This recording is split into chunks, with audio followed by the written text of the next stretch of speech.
Historia de la filosofía, por Nicolás Abagnano, volumen 3, 147, parte séptima. La filosofía entre los siglos XIX y XX. Capítulo 1, el espiritualismo, 678. Lachelier, Jaurès. Menos retórica, pero no más rica, es la producción filosófica de Julio Lachelier, 1832-1918. Autor de dos ensayos, El fundamento de la inducción, 1871, y Psicología y metafísica, 1885. De Estudios sobre el silogismo, 1907, y de algún escrito menor. La influencia que Lachelier ejerció sobre los pensadores espiritualistas de su tiempo se debió, sobre todo, a su actividad de profesor en la Escuela Normal Superior de París.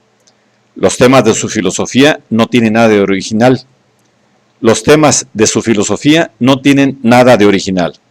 El ensayo sobre el fundamento de la inducción tiende sustancialmente a contraponer la realidad del orden finalista de la naturaleza a la apariencia del orden mecánico.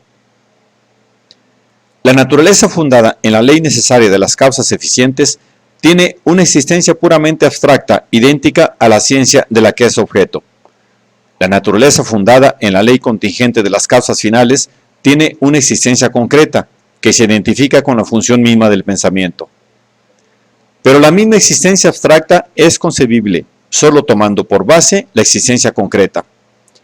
El retorno de una causa natural a otra se detiene solamente en la consideración del fin, de modo que la verdadera realidad de la naturaleza es la contingencia universal, la libertad. Por esto, la verdadera filosofía de la naturaleza es un realismo espiritualista, a los ojos del cual todo ser es una fuerza, y toda fuerza un pensamiento que tiende a una conciencia cada vez más completa de sí mismo. En psicología y metafísica, la diferencia entre estas dos ciencias se funda en una diversidad de actitudes interiores del hombre. El hombre interior es doble, y no hay que maravillarse de que sea objeto de dos ciencias que se complementan mutuamente. La psicología tiene como dominio propio la conciencia sensible.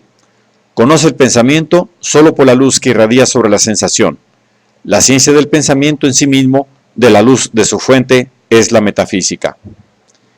El rasgo que distingue el espiritualismo de Lachelier del de Rabelais y del de Maine de Biran es que el principio espiritual no es considerado como voluntad, sino como pensamiento.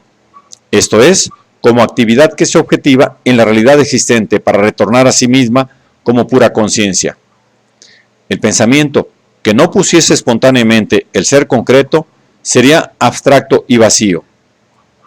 Pero después de haber puesto el ser concreto, debe aspirar a no ser más que él mismo, esto es, pura conciencia y pura afirmación de sí. Pero referirlo todo al pensamiento significa referirlo todo a Dios.